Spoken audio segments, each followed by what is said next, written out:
Screen. Thanks, John. John, does the U.S. government have video or imagery of these latest intercepts, and will you guys be releasing it? You'd have to talk to DOD about that, Jackie. I don't know what kind of imagery might exist, and they'd be one to talk about whether they're releasable or not.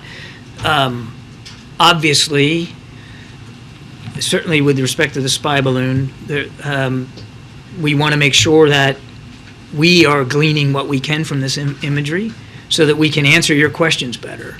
And so to what degree there is or will or will not be public release, I do want to stress that we're going to want to make sure that we have had a chance to analyze that imagery for ourselves as much as possible. Following up on Phil's question, I guess what we're trying to discern is, you said earlier, we're looking for these more, so we're finding more. And I said that could be one reason why we're finding more. One reason, but what we're getting at is, why are we all of a sudden shooting them down? And to add to that, the NORAD commander, for instance, said that when the first spy balloon was crossing over American and then Canadian airspace, one of the reasons that he couldn't take action was because his assessment was that it didn't pose a military threat or have hostile intent, and so he couldn't take action there.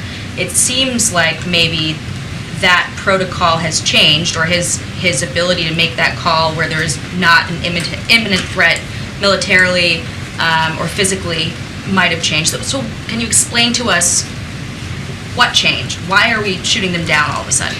I kind of feel like I took care of that in my opening statement, but I'm happy to revisit it. I mean, really two reasons here.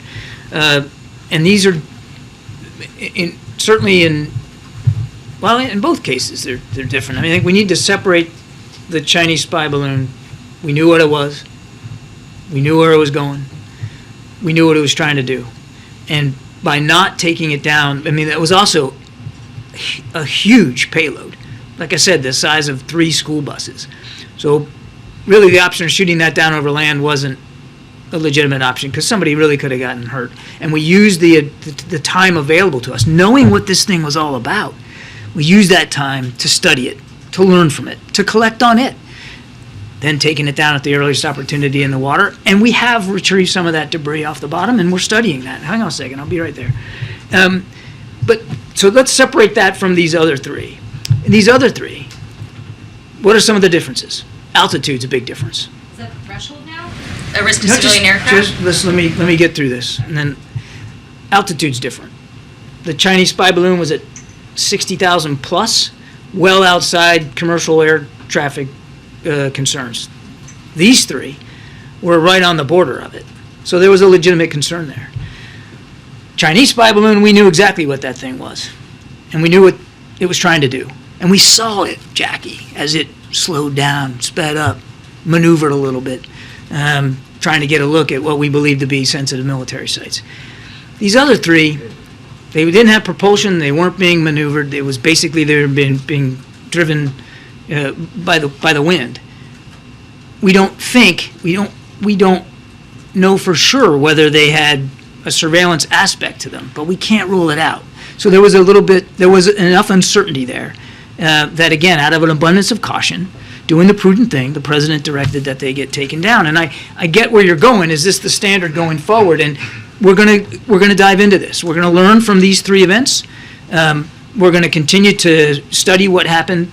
We're gonna have an interagency effort that helps us get around the policy implications here, and we'll see where this goes. But bottom line for President Biden is, you got to do the right thing for the American people, for our safety and security.